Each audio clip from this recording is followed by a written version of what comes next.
Live, local, late breaking. This is WMBF News at 4. Your only local news at 4 as hope grows for a coronavirus vaccine. Our team is taking a close look at what it's going to take to get it to you. WMBF News reporter Catherine Phillips joins us live with new details on DHEC's plans to distribute that vaccine once it's available. Plus, WMBF investigative reporter Madison Martin gives us a look at what remains to be known about the potentially life-saving process. Plus, a live look as crews continue to the long process to repair a guardrail along Highway 501. It's forcing the closure of one lane on the busy highway. It's not going to be done today. We have an update on that process at 4. Thanks for being here at 4 o'clock. I'm Myrtle Beach. The weather, that's a part of our headlines tonight. The First Alert Weather Team is tracking some of the coldest weather so far this season. Robert. A chance of frost tonight. The frost area-wide, the chances here. We had that frost advisory right along the Grand Strand. Freeze warnings now from the waterway and inland, and that means all the way to the coast. There is the chance of frost tomorrow morning as temperatures drop into the 30s area-wide, and really not climbing much today. Bit of a breeze out there, sunny skies, but this is all we've managed this afternoon. 52 degrees right now from Conway back to the coast. Just a couple degrees warmer in Florence. Everybody quickly falling, though. As soon as the sun sets, we're back into the 40s through 7 to 8 o'clock. The 30s moving in by midnight, and we'll stay in the 30s through tomorrow morning. 36 in Conway, close to the freezing mark inland. Temperatures right along the Grand Strand, upper 30s, but there will be some areas of frost all the way to the coast tomorrow. But we're starting to see the warming trend tomorrow afternoon. Sunny skies again, and notice a little bit warmer, close to 60, still some 70s in the forecast. I'll look at that warming trend here in a few more minutes. New details on the COVID-19 pandemic. NBC News reports deaths in the U.S. have topped 250,000. Cases have increased in all 50 states and in Washington, D.C., the U.S. Virgin Islands, and Guam over the past 14 days. In South Carolina today, DHEC announced more than 1,200 new cases of COVID-19. They also report 22 additional deaths. Of the new cases reported, 72 are in Horry County, as well as 1 new death. In Florence County, DHEC reports 43 new cases and 1 elderly death. And for more of a perspective on the climbing numbers of these cases, this graph shows the 7-day rolling average of new COVID-19 cases in our state. This is all according to data from Johns Hopkins University. You can see that line trending upwards from October through November. WMBF News has team coverage at 4 as we get a closer look at how vaccines for COVID-19 will be distributed right here in South Carolina. We start off our coverage with WMBF News reporter Catherine Phillips live outside of Tidelands Health in Murrells Inlet.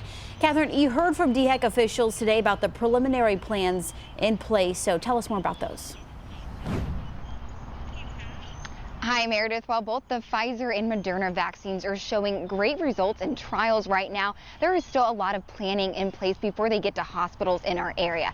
But DHEC says they're doing that planning now so they can have a smooth transition once that's available. Now, Dr. Linda Bell from DHEC says the early signs of what's going on is encouraging. She says DHEC is in close communications with people at the federal level for how the vaccines will get sent here. Their distribution plan for the state has received approval from the CDC, but there is still a lot of work to do. Remember, there are currently 2 different companies with vaccines, each with different storage needs and distribution plans. DHEC says no vaccines will be given until all the testing and trials are complete. And while DHEC knows some people might think the vaccines were developed too quickly, they say companies already had foundations for this research. No steps have been skipped in this vaccine development. Have to take into consideration the longest steps in vaccine development are the research, preclinical trial, and revving up for manufacturing. This work has been ongoing since 2003 with the advent of SARS. So there's been more than a decade's worth of preclinical research. The other thing that is unprecedented in this vaccine is that on January 10th, China released the genetic code. Now, despite all this good news and planning, don't expect to see anything at your local doctor's office just yet. The first doses that will be sent to the state are going to be going to frontline healthcare workers. But DHEC says there is some good news. Once they come here, you should be able to get one for free. Meredith. That is good news. Kevin Phillips live in Murrells Inlet. Now let's get to WMBF News. Investigative reporter Madison Martin live in the studio, who's been taking a deeper dive into South Carolina's plan once a vaccine is approved. She continues our team coverage on what's happening behind the scenes to prepare for distribution. That's right, Meredith. This distribution plan is a complex and massive operation that South Carolina and the nation will be taking on once a vaccine is in place. The hard part at this point is that there are still a lot of unknowns, such as how many doses South Carolina will receive and when will they be sent to our state. But the 42-page plan shares DHEC's three-phase strategy to make sure that the vaccine is shared safely and fairly to millions of South Carolinians. Now, I spoke one-on-one with top DHEC officials who are experts on this plan and the possible vaccines on the way. Tomorrow night at 6, I'll be breaking down the 3 distribution phases and the critical steps needed to happen before we even get to phase 1. All right, Madison Martin reporting in the studio, and we do look forward to seeing your important investigation. We know you've been working very hard on that. Thanks. All right, DHEC's plan is all contingent on when a vaccine becomes available. This morning, Pfizer and BioNTech released the final analysis of their vaccine candidate, saying it's met all primary efficacy endpoints. The companies say it has an efficacy rate of 95%. They say its effect was consistent across all races, ethnicities, and age demographics, including those over 65. The vaccine was well tolerated and no serious safety concerns were observed. The companies now say they plan to submit a request to the FDA for an emergency use authorization within days. If you want to get tested for COVID-19 before the Thanksgiving holiday, there are still several chances this week. DHEC is holding a free event tomorrow at the King Street Recreation Department from 10 until 2. And on Friday, you can get tested at Coker College in Hartsville or at Wild Water and Wheels in Surfside Beach. If you need to wait until the weekend, there's also a testing event at Mullins Town Hall. That's Saturday from 10 until 2. A short time ago, DHEC announced South Carolina's first flu death of the 2020 season, and it's in our region of the state. DHEC says the death involved someone in the PD region. It consists of all of the South Carolina counties in our viewing area, as well as several others. While WMBF News works to confirm more details on where that death occurred, state epidemiologist Dr. Linda Bell says, quote, "As we're currently in the throes of the worst public health crisis in 100 years, it's never been more important for each and every one of us to stay as healthy as possible. And one key step we can take is getting our flu shots." It's recommended for everyone 6 months of age and older to get that flu vaccine. Well, let's switch gears now. Let's take a live look over Highway 501 at the Waccamaw River Memorial Bridge, where the right northbound lane remains closed and crews appear to be done working for today. They are working to repair a guardrail damaged by an 18-wheeler last week. That work started around 9 today, wrapped up for the day just moments ago. Crews need to replace 50 feet of guardrail along the Lake Busby section of the highway. That work is expected to last through Friday. WMBF News reporter Ian Klein will have more on that process ahead at 4:30. In the new year, a new face will lead at Coastal Carolina University. On Grand Strand today, WMBF News had the chance to speak with Dr. Michael Benson, who will take over for Dr. David DeCenzo January 2nd. He says his family is already outfitted head to toe in teal gear.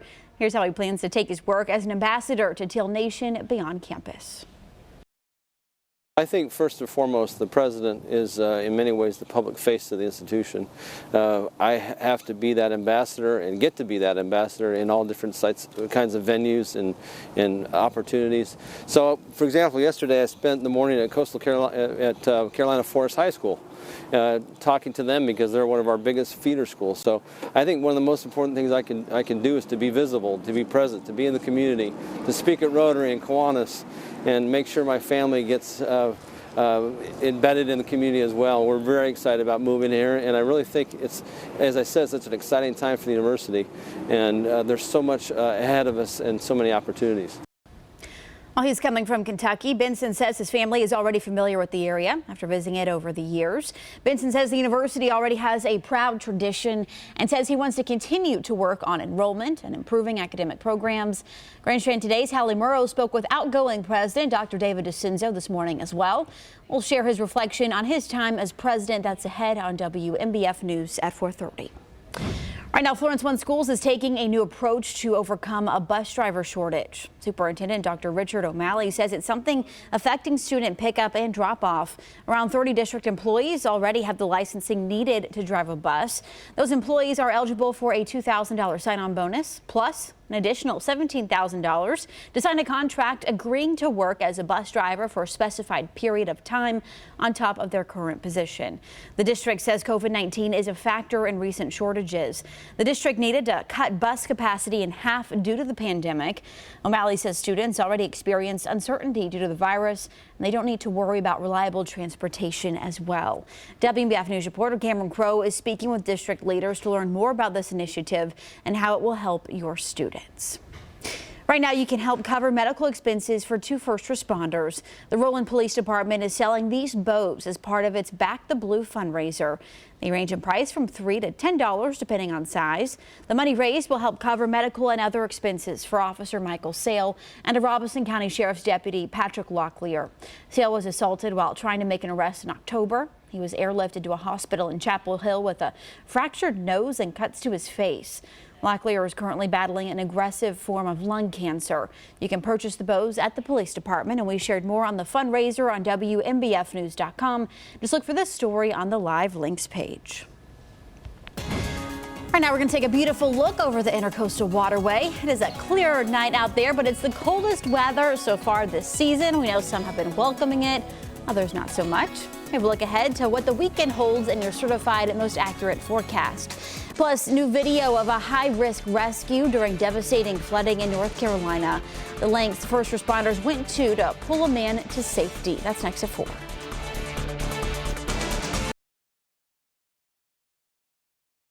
President-elect Joe Biden met today with medical workers who are being stretched to the limit by surging COVID cases. While at the same time, lawmakers are struggling to reach a deal to help those suffering from the economic fallout.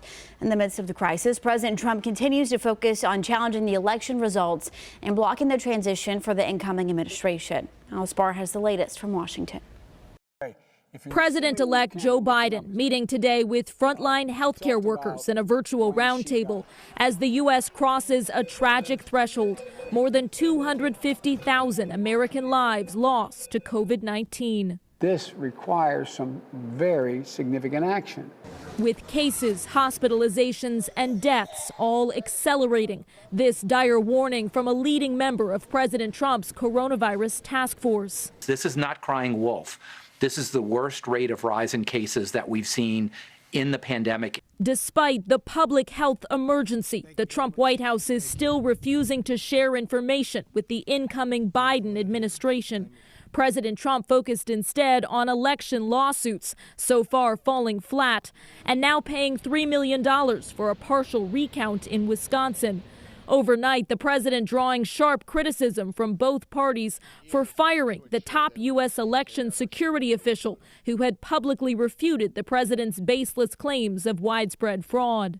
I disagree vehemently with his firing. Adding to the urgency of the moment, COVID relief money is rapidly running out, with millions of Americans set to lose unemployment benefits at the end of the year unless lawmakers strike a new deal. The president's chief of staff meeting today with the Senate's top Republican. It certainly has been a priority for the president. That same message from newly re-elected House Speaker Nancy Pelosi as she continues to push for a larger COVID package than Republicans will support. In Washington, Alice Barr, NBC News. Let's take a live look over a cool but clear downtown Myrtle Beach. A beautiful day out there.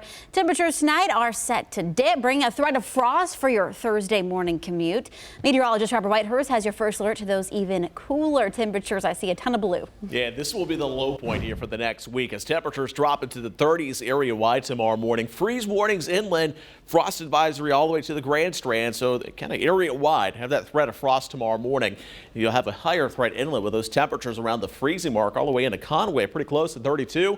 Upper 30s right along the Grand Strand, but there will start to see some changes as we head through tomorrow afternoon. Today we've been stuck around 52, 53 degrees, so we're about 7 degrees warmer tomorrow, close to 60 with sunny skies once again. It quickly drops through the evening, but this is the start of a warming trend that really starts to take hold through the rest of the week. You also notice future radar extremely quiet. Rain chances very low this week. We'll start to get those winds a little more out of the south on Friday, and that will continue this weekend. Not only warms the temperatures up, but it starts to bring some clouds around, especially by Sunday, partly cloudy skies. But again, despite the clouds, rain chances looking low until next week, making some showers a little closer to Thanksgiving.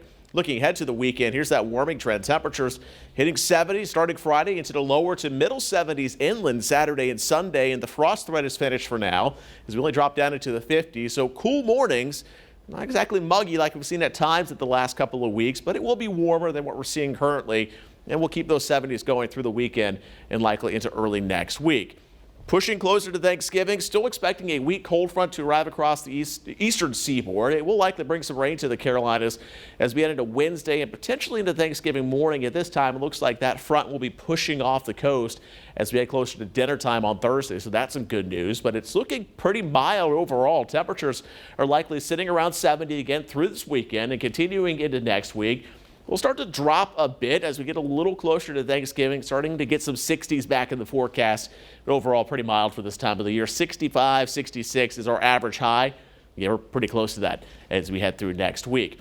Out in the tropics, still a couple of areas to watch. The southern portions of the Caribbean, the odds have been dropped, but still some very heavy rain down there, likely in the same spots that have been dealing with the heavy rain with the last couple of storms. And the old cold front that's now pushed its way off the East Coast. That one has a small chance of development as well. No threat to the U.S. will continue to move away. Here's your 7-day forecast. It's a sunny one through the weekend. Notice that climate temperatures, though, 60 tomorrow, 70s for the weekend, 70s continue into early next week, and eventually a couple showers in here a week from today. Right now, Horry County fire officials need your help to prevent wildfires. They say this time of year, windy and dry weather can make fires more likely. Some things to be mindful of includes outdoor burning. It could get away from you and create much bigger fires. They say those fires could require additional resources to contain and to put out. If you do plan to do some outdoor burning in your yard, take a look at the Open Burning Guide. We shared a link to it on this web story on WMBFnews.com. You can also find it on the WMBF News app. New at 4, Charlotte firefighters are sharing how they were able to rescue someone from dangerous floodwaters last week. Here's new video from the Charlotte Fire Department. You can see rescue crews pulling a man to safety in South Charlotte. Today we're hearing from the first responders who helped bring this person to safety. Well, you can see 6 or 7 firefighters in this video. Officials say there were about 30 people involved in this process. Alex Giles reports. The rushing water of McAlpine Creek may not look like a threat on a bright sunny day, but last week's heavy rain led to the area becoming a flood zone. A cyclist getting caught up in the mess. In this photo from Charlotte Fire, you can see the man's head just barely above water. We got somebody who is caught in the water. He's up to his chin. He's hanging onto a tree. The firefighters from Fire Station 19 along Sardis Road jumped into action, rushing to the bridge above the portion of the creek where the man was clinging to a tree. Firefighters were able to make contact with the patient and also able to throw a rope bag out to him. And I could see that they had a rope attached, to him already, but I also heard him saying that he didn't know how long he could hang on. We decided that we were going to set up the ladder, put an attendant hanging from the tip of our ladder, and then drop him down to the person, lower him down. We went in with the paddle boat, went over to the survivor and the rescuer. We assisted in getting the survivor off the tree and into the boat, paddled over to the side, caught some trees, and was able to get pulled in. And just like that, the cyclist was returned to safety. Ever selfless, these firefighters credit each other for getting the job done. We have lots of heroes here at this department, and we work together as a team. This was obviously a team effort. We have a tiered system, and every piece of it fell together. And while this rescue was a success, they'd like for people to try to avoid falling into a similar situation. I just stay off the greenways. If we're getting a lot of rain, there's no need to put yourself in harm's way. I'm sure everybody's heard the little jingle, turn around, don't drown. So yeah, just stay away from the streams and the rivers. Officials say a number of firefighters were also positioned at different points along the creek in case the man ended up getting swept downstream. They say they haven't had to execute a water rescue in that area before, but this is what they train for. It's supposed to be the most wonderful time of the year, but chances are you aren't celebrating the holidays this year the same way you have in the past. Ahead on WMBF News at 4, ways you can deal with the holiday blues.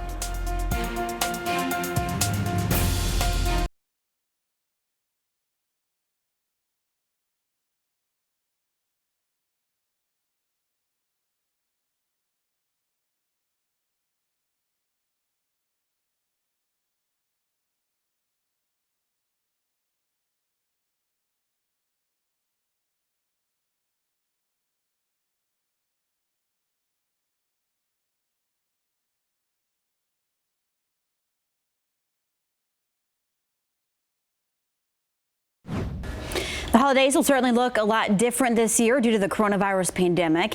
Some families are choosing not to get together to reduce the risk of spreading COVID-19.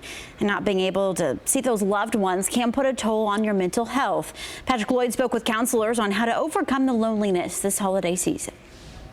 2020 has been a busy year for counselors. They say they've seen a lot more depression cases in their offices, and they're also seeing a lot more clients than they usually have in years past before 2020. And I'm told that number of clients typically slows down around the holiday season, but this year they don't expect it to. A big part of that is the inability for many people to see loved ones they normally see during the holidays. A lot of people have family members in nursing homes, or some may just choose to keep things in the immediate household because of COVID. And that can lead to feelings of loneliness or even depression. Sandy Quast of Coastal Haven Counseling says if you're feeling down because of this, take advantage of video calls in order to still, in a way, spend time with those family members. A phone call is one thing, texting is even a little colder, but if you're seeing the family member on the computer or on your phone, it feels more like you're together and you're connecting. So now you'll see a whole bunch more things out there for Christmas. Like I saw something, it's this thing that goes around your neck, holds your cell phone right here, and you can be hands-free having a full-blown conversation while you're eating or doing anything. Another thing counselors recommend you do is a lot more easier said than done, but just to focus on being thankful for what you have rather than what you don't have.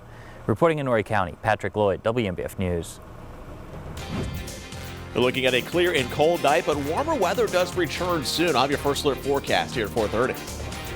Plus, here's a live look over Highway 501 where traffic is flowing normally again. Moments ago, we watched as crews reopened that right northbound lane after starting to repair a damaged guardrail along the Waccamaw River Memorial Bridge. And you can expect that lane to close again. That is ahead at 4:30.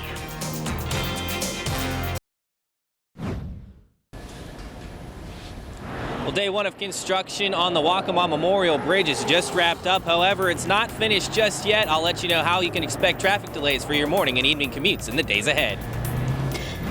Plus, the end of an era for Teal Nation. President David DeCenzo has just more than a month left to lead the university. On WMBF News at 4:30, he reflects on CCU's growth since he took office in 2007. And a frost threat for some of you as our team gives you the first alert to cooler weather overnight. Your certified most accurate forecast is just moments away. WMBF News at 4:30 starts now. Live, local, late breaking. This is WMBF News at 4:30. It's 4:30. Thanks for being here. I'm Meredith Heeline. We do start this half hour with your first alert to one of the coldest nights so far this season. Robert Whitehurst has your certified most accurate forecast. Yeah, probably want to give yourself a few extra minutes tomorrow morning. Area-wide, had that frost threat for tomorrow morning. In fact, freeze warnings for most of the area. Everybody's shaded in the blue, and then the light blue right along the Grand Strand, a frost advisory. That goes all the way down into the low country. So it will be one of the colder nights we've seen for a long time, and it will be likely in the low 30s for most spots tomorrow morning before warmer weather begins to move in. Certainly haven't warmed up much today. We've been stuck in the lower 50s despite the sunny skies, and we quickly fall this evening. You'll notice those temperatures already into the 40s through dinner time. 30s by midnight, and that's where we are tomorrow morning with those temperatures close to the freezing mark from Conway inland, middle to upper 30s along the Grand Strand. But we're starting to see improvements through the afternoon. Temperatures tomorrow close to 60 with some 70s on the way. Have a look at that warming trend here in a couple more minutes. Work to repair damaged guardrail along US 501 in Conway is underway after an 18-wheeler struck that guardrail and it fell into the river. Ian Klein is live off 501 where northbound traffic is down to one lane. I think it's back open now. So Ian, what's the latest on construction? Yeah, Meredith, they just opened the previous lane and probably within the last 15 minutes or so. Crews have been working out here on that bridge. As we said, that was where that 18-wheeler had went off the bridge this time last week and actually had broken through the concrete barrier, which is why this one's a little bit more difficult to repair. So the crews got out here earlier today, shut down this northbound lane to about one lane. Traffic was backed up pretty far just about an hour or so ago, but some good news for those just now getting off work. It's back now open to two lanes. They said they are planning to be back out here tomorrow at 9. So if you got an earlier commute, you should be good. However, if you plan on coming back out here or have to drive down US 501 northbound in the later in the early morning, heading into the afternoon, you can't expect that lane to be back down to one lane. We're told the construction is supposed to wrap up hopefully by Friday this week. But for now, reporting live off US Highway 501 in Conway, Ian Klein, WMBF News. A section of Myrtle Beach Mall has been transformed into a North Pole of sorts for military spouses. A Christian nonprofit, Support Military Families, assembled packages today for 2,000 military family members. The Care Package program is a way to brighten the holidays for families separated due to their service to our country. The average military spouse that I see, she's 19 or 20 or 21. And her children, she'll have a baby in the stroller, a baby on the way, and a little toddler on her leg.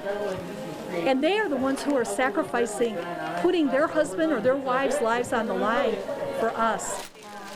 WMBF News reporter Zach Wilcox watched the Care Package operation at work. We have a look at where the packages go from here. That's tonight on WMBF News at 5. If you're looking for a fun stocking stuffer for Christmas, here's something your family could enjoy when the weather warms up again. Neptune Island Water Park is offering a sale on its 2021 season pass. The Hartsville attraction is offering 20% off its general admission passes on both Cyber Monday, November 30th and December 1st. They're usually $65 to $99 plus tax. Neptune Island typically only offers the sale on Cyber Monday, but decided to extend it to Tuesday as well. A popular walking and biking trail in Myrtle Beach could become more convenient. The city of Myrtle Beach wants to add a walking bridge to help people cross the outfall from Thunderbolt Park Lake to Farrow Parkway and Market Common. They say it'll complete the path currently under construction around the park. The city applied for a $100,000 state grant to pay for 80% of that project. No word on when the city will find out whether it received that money. The Federal Aviation Administration will allow the Boeing 737 MAX to fly again. The plane was grounded for nearly 2 years after 2 deadly crashes. Gray Media's Abby O'Brien is at Boeing in North Charleston with a look at how this impacts operations in the Lowcountry. Some parts of the 737 MAX engine are designed and built here in North Charleston, though the Boeing team here does not assemble the plane. While the FAA said they will allow the planes to fly once again, it's going to take some time. U.S. carriers must install new software enhancements and conduct pilot training, among other things, before passengers can get back on a 737 MAX airplane. You may remember the plane was grounded back in March of 2019 after 2 crashes killed more than 300 people. Investigators found a safety feature meant to stop the plane from climbing too fast and stalling, malfunctioned and forced the nose of the plane down. Boeing CEO Dave Calhoun released a statement saying, in addition to those extra steps needed before the airplane can carry passengers, Boeing has also gone through an assessment to make sure the systems meet all regulatory standards and incorporate learnings from independent reviews. He went on to say every plane Boeing delivers is, quote, an opportunity to rebuild our brand and regain trust. I had a vision for the university, and I saw a campus that could flourish in this area. On WMBF News at 4:30, as his tenure with CCU runs out, President David DeCenzo is highlighting some of the greatest changes made to Teal Nation since he took office in 2007. The legacy he'll be remembered for when we return.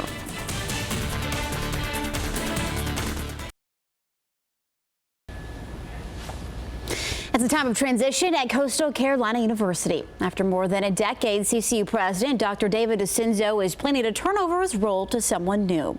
During today's Teal Takeover on Grand Strand Today, we spoke with him about some of the biggest accomplishments during his tenure at Teal Nation. I want to talk about the milestones and the accomplishments you have noticed here at the universities over your tenure. So talk to us a little bit about that. Well, we start with, in '07, we had just over 30 majors. And now, we're looking at over 70 majors. So the growth that we experienced was in part because we were responding to what the student community was asking for. If we didn't have the major they were looking for, there was no way that they were going to come to Coastal. And so, when working with the faculty developed the academic programs that enabled us to grow the campus. And basically the penny sales tax, which the voters of Horry County passed back in 08, that helped the school system, Horry Georgetown Tech and Coastal, allowed us to build out the facilities so that we could accommodate the growth. And those really were major components of what we've been able to achieve. We shared more of Hallie's interview with Dr. DeCenzo on WMBFnews.com. Just click on the Grand Strand Today page. That's also where you can find our segment with the incoming president, Dr. Michael Benson, on his plans for the university. CCU has a lot to celebrate this year when it comes to athletics, most of us know, and that's the focus of another Teal Takeover on Grand Strand Today Friday. And tomorrow on the show, we speak with Lieutenant Governor Pamela Evitt on her initiative to keep the state litter-free. Watch Grand Strand Today weekdays at 11. We are looking ahead to a clear and cold night, but warmer weather arriving by the weekend. Your first alert forecast is next.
Except for outdoor service.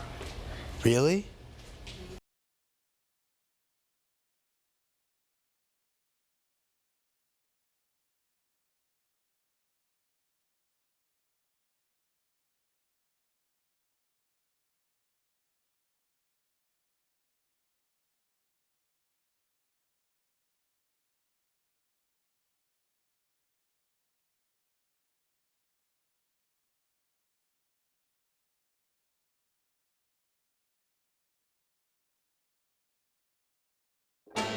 Now the certified most accurate forecast from First Alert meteorologist Robert Whitehurst.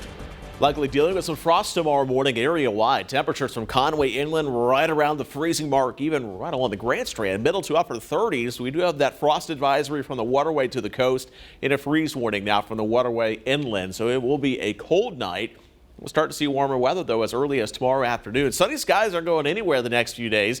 Notice the nice swing in temperatures tomorrow. In fact, about 7 to 8 degrees warmer than we've seen today. So heading in the right direction, close to 60 through the afternoon.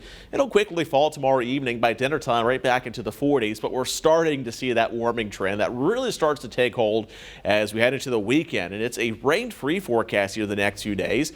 Sunny skies through Friday, but we'll eventually get enough moisture in here.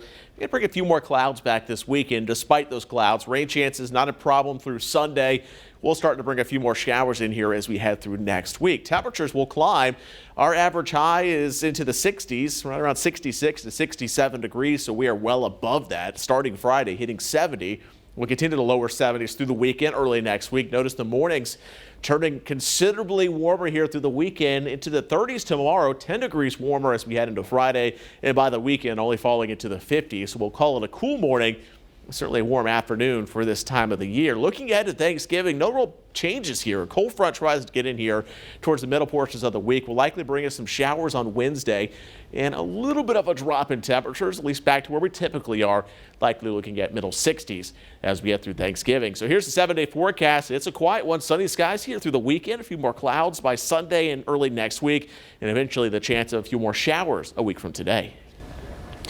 You may already be familiar with our digital weather show, Live Tropics Now. As we approach the end of a historic hurricane season, we're still bringing you important weather updates once daily with Live Weather Now. Be sure to like us on Facebook and download the WMBF News app to receive alerts when our team of meteorologists go live. If you're teaching your kids from home, here's an idea for field trips for a social studies lesson. Right now, a special Quilts of Valor display is set up at the Horry County Museum in Conway. The mission of the Quilts of Valor Foundation is to cover all service members and veterans touched by war with a comforting and healing quilt. The display at the museum is made up of quilts made especially for 18 area veterans. The display runs through December 17th. The museum is open Tuesday through Saturday from 9 until 5. For the last 65 years, the North American Aerospace Defense Command, otherwise known as NORAD, has tracked Santa Claus around the globe on Christmas Eve, and this year will be no different. NORAD will monitor Santa as he and his reindeer make the whirlwind trip around the globe, delivering gifts to all the children. Of course, the ones who are good. There is something you need to know. It will be harder to get through the phone lines this year to check on Santa's whereabouts. In years past, about 150 volunteers crowd into a large conference room. In 2-hour shifts, they answer some 130,000 calls for up to 20 hours from eager and excited children. Well, this year, the number of volunteers is drastically cut to 10 people per shift. You can still track Santa's route on the NORAD Santa Tracker, though, app and on the web page. You also have a chance to make this holiday season one to remember for families in Horry and Florence counties. Here's why your help is needed more than ever to rescue Christmas.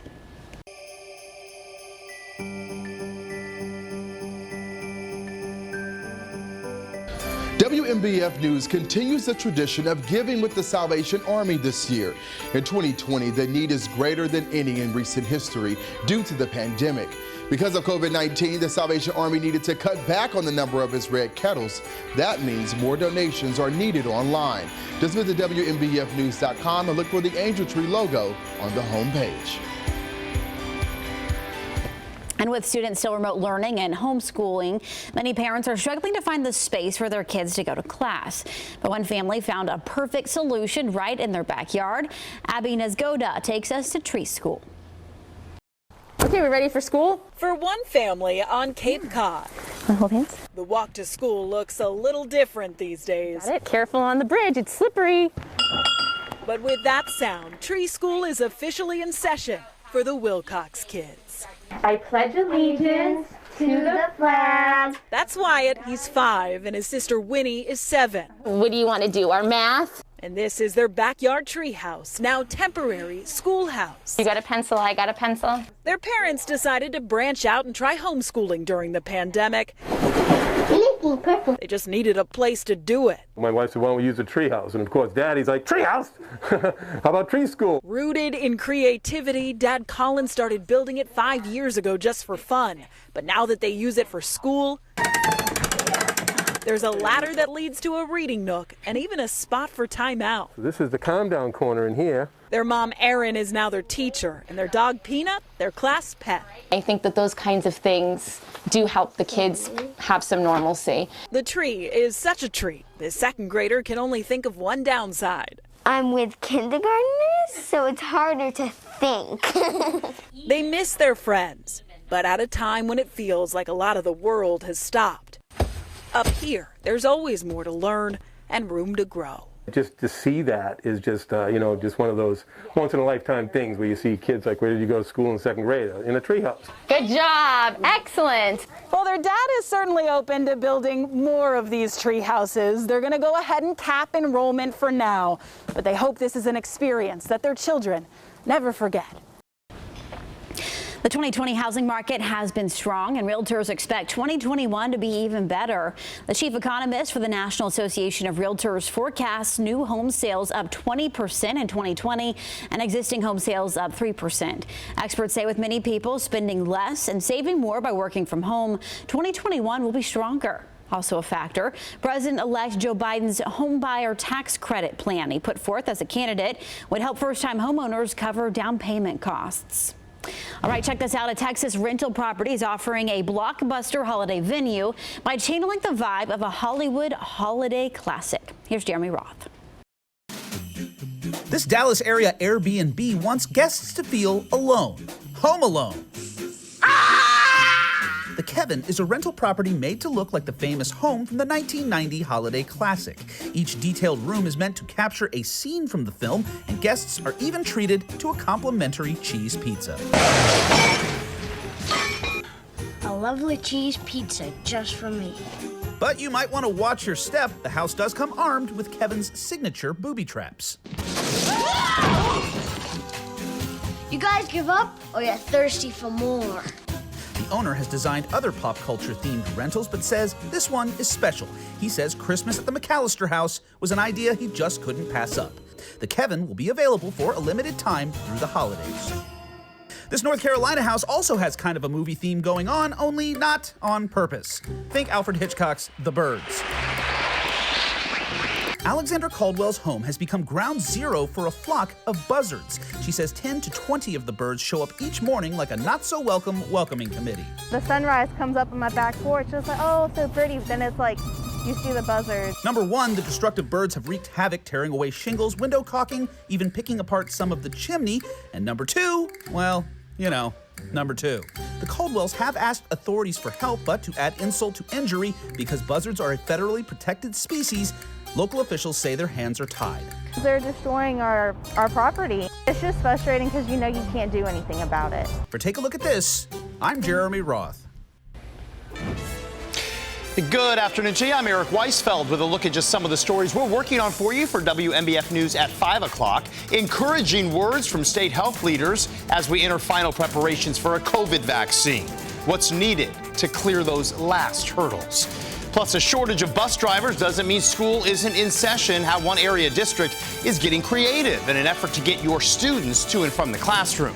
Cameron Crow with details, all new at 5. Boy, cold enough for you this morning. Will this be the norm as we inch closer to winter? We're going to let you know how long you may need that coat in your certified, most accurate First Alert forecast. I'll join Meredith for WMBF News at 5 o'clock. I'll see you soon.